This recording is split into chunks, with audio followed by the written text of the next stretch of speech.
Welcome to Spices and Aromas. I am Rovina. Today I am going to make mutton green masala curry. This is a flavorful and aromatic curry and I am going to share all the tips you need to get the best delicious mutton curry. So let's get started. First, let's cook the mutton with coconut milk and some spices. I have used a small piece of cinnamon, 3-4 cloves and 2 cardamoms. Here I am using the second extract of coconut milk. I have used 1 full coconut which is 3 cups. So 1 cup for grinding and 2 cups for coconut milk. Into this I added tamarind juice, salt and turmeric powder. In this recipe I have used Bannoor mutton. It's very soft and tender. So just 1 whistle and then simmer for 15 minutes. The cooking time for mutton depends absolutely on the tenderness of the meat. While our mutton is cooking, let's prepare the aromatic masala. Please do like, subscribe and follow my channel for all the updates on my upcoming recipes. In a pan, heat 1 tablespoon of oil and 1 tablespoon of ghee. Once the oil and ghee gets heated up, add 2 small onions or 1 big onion. Chop the onions into thin slices and add some salt while frying. This helps to fry the onions faster, reducing the cooking time.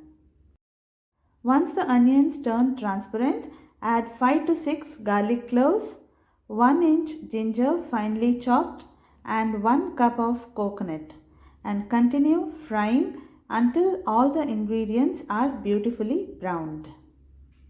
I just love the mutton green masala curry. Love to have it with sannas, appams and neer dosas. If you too love mutton green masala, say yes in comments.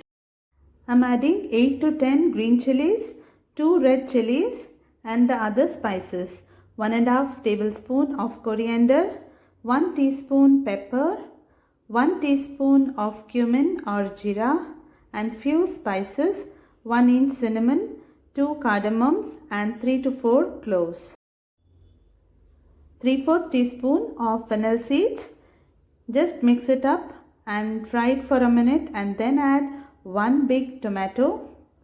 You need not fry this masala for a long time. We have to fry it again after grinding. So once you have done, finally add 1 teaspoon of poppy seeds and 4 to 5 almonds. You can also add cashew nuts. So this poppy seeds and almonds give a good texture to the curry. So this is completely optional. In some countries you don't get khus or poppy seeds, so you can just leave it in case you don't get them. Now I am adding 1 bunch of coriander leaves and half bunch of mint leaves. Just fry until the greens become soft.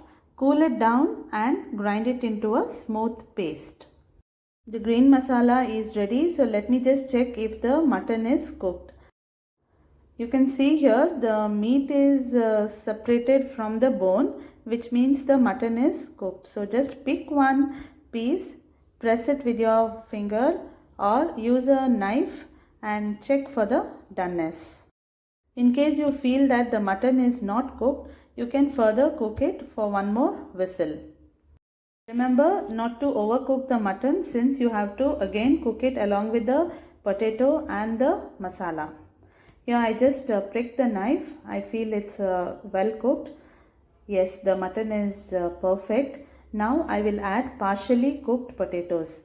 Along with this I will also add the stock that I got after cleaning the mixie and continue cooking the potatoes in this soup. Now the most important step, frying the masala. Heat oil and ghee in a vessel which you want to prepare the curry. Add the ground masala and 1 tomato and saute until the mixture turns aromatic, dry and it gets darker in color.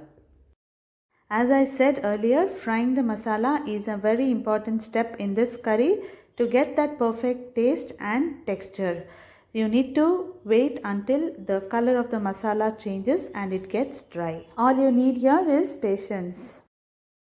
Once the masala is well roasted, I'll add the cooked mutton along with the flavorful stock and the potatoes. Prepare a curry with a medium thick consistency.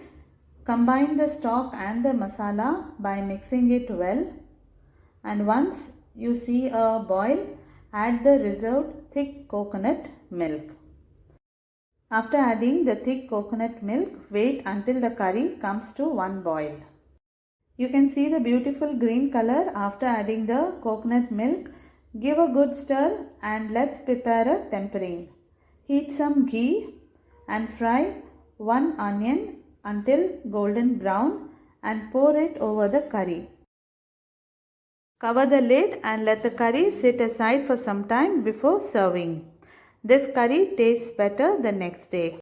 Serve this aromatic green masala curry with sannas, idlis, neer dosas or steamed rice. Here it is, my mutton green masala curry, rich, flavorful and absolutely delicious. Follow these tips to get a perfect mutton curry every time. Do try this recipe and let me know how you like it. Thank you so much for watching this video. See you soon with new recipes. Until we meet next time, I wish you happy cooking.